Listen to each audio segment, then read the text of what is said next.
Vous vous rendez compte que c'était ça dans sa bouche? Écoutez bien cette histoire extraordinaire qui s'est passée pendant Pessah cette année. Dans une famille, il y a un jeune garçon qui est en train de jouer avec une bouteille en verre par terre. Malheureusement, la bouteille s'est cassée et l'enfant a avalé un morceau de verre. Ses parents ont vu du sang dans sa bouche, puis ils ont vu qu'il s'était coupé. Baruch Hashem, il y avait dans l'immeuble quelqu'un qui travaillait à Magen David Adom. Ils sont descendus vite le chercher, il commence à regarder à l'intérieur de sa bouche et il voit au fond de sa gorge un morceau de verre. Il a réussi à l'extraire de manière très délicate, mais en extrayant le morceau de verre, il s'est rendu compte que sa respiration était très mauvaise. Il a dit aux parents, écoutez, il y a quelque chose qui ne me plaît pas dans sa respiration, vous devrez aller vérifier. Non, t'inquiète pas, c'est sûrement à cause du morceau de verre, il doit respirer par angoisse. Bon, la personne est rentrée chez lui, 10 minutes après, il est remonté chez les voisins, tapé.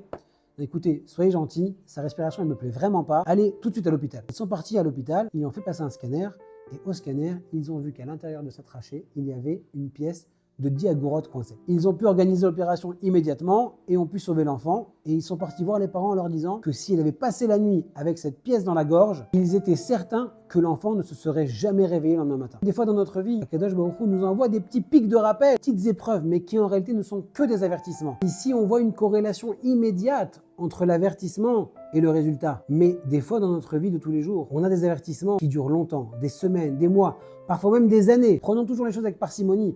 Acceptons les choses telles qu'elles viennent parce que tout cela est fait pour préparer quelque chose de bien meilleur pour nous.